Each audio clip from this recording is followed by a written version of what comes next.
Alright, now we've got a series of things that we've got to do. The first thing I want to do is check that the pumps are pumping the right way when I hit the buttons. That's just a matter then of changing the wires around if they're not. The next thing is to rewire the motor room with proper thickness wire and get that out. And I'm not going to connect that. I'm going to wait till I've got the boat at the assembly stage now before I connect those wires, because I want to get the length of the wires right. Do the same with the main pump. Then we need to seal the wires on the control room. Then I need to get some water, and we need to pressure test all of the different components to make sure nothing's leaking. Then roughly I need to look at the weight of everything and compare it with the weight that it used to be, and see if there's anything that I need to do in relation to checking those weights and making things relatively okay. Then I'm going to put everything in and I'm going to assemble it, wire it all in. That involves the pressure gauge and putting that in and working out how to get that to work best. And I want to really then work on getting those wires so that they're really neat and sorted out. And I've got a way of doing that, I think. So once I've done that, then I'm going to fill the test tank and test it for trim, just to see if I can get it right. That might take a little while, might have to play with it. That's a mechanical process, because I want to have the piston where it should be and the trim tanks even, and then I want to try and do that mechanically.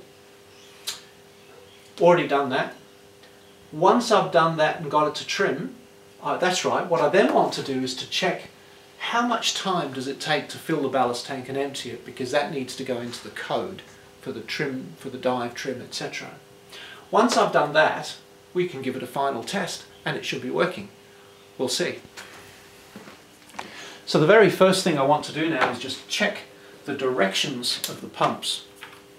It's all working properly now, which means that if I turn this way, I should be pumping water from the stern to the bow, and it's working, so that's completely fine.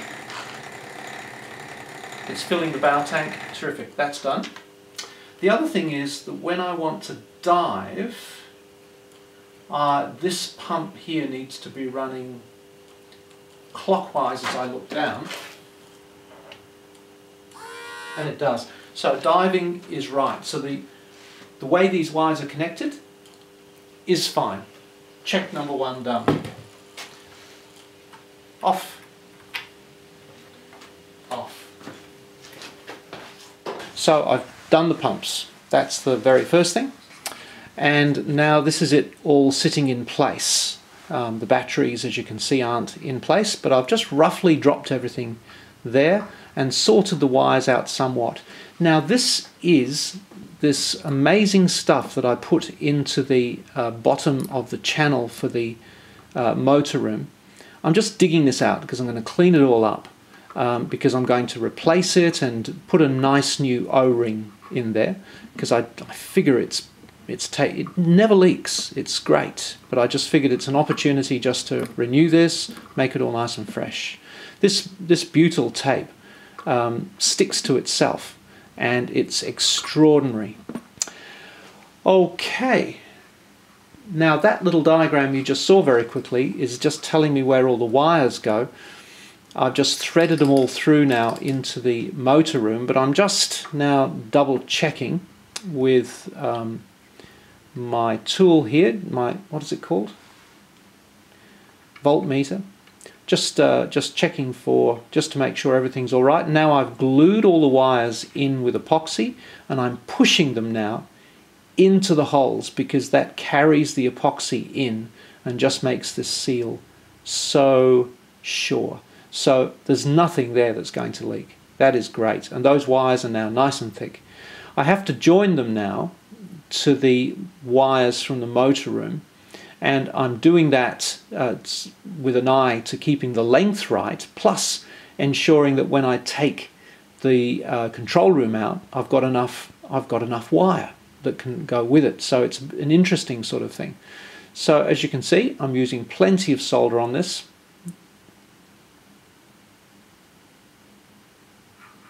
and that's a really solid connection. And look at that now, I've epoxied all of those in as well and pushed them all in, and they're not going to leak either.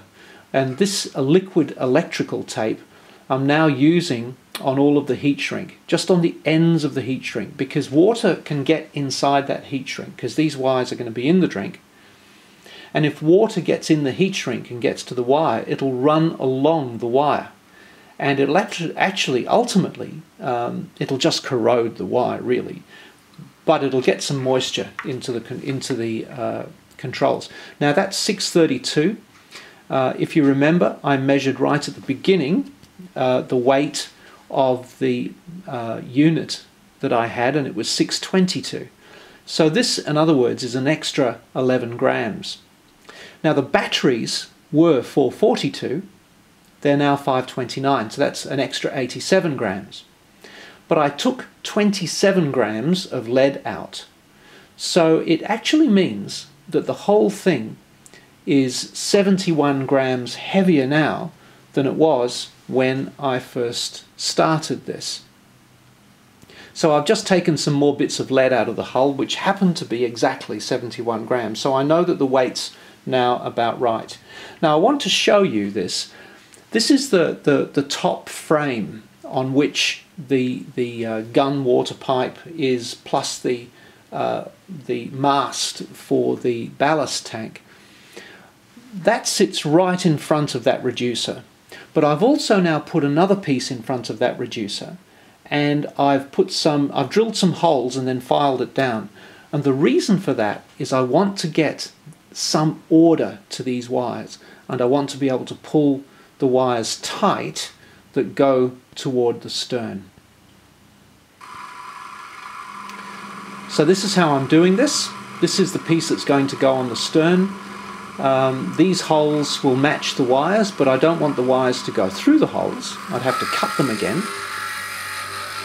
Just grinding that down so I've got some very nice slots. Here they are. And that will fit on the, look at that, doesn't that look good? So I've just super glued those on into place, onto those pieces of Perspex, holds them all nice and tight.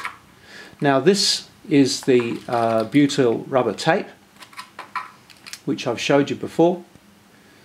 And now what I'm going to do is put that back into the motor room. You see that nice strip? I think there's about 2 to 3 pieces there. Just going to put the nice new O-ring onto it. And by the time I've got this done, this will be, once again, this is nice. It's completely waterproof. It's really good to know that if you are machining up end caps and they go a little bit too deep, that you have a way back. So this is the end cap going on, and that's bloody beautiful. That's really good. That's never going to leak. Terrific. And you see how this butyl tape stretches, and that's how you actually apply it. You stretch it to about twice its length and then wind it on, and as you do that, it binds to itself.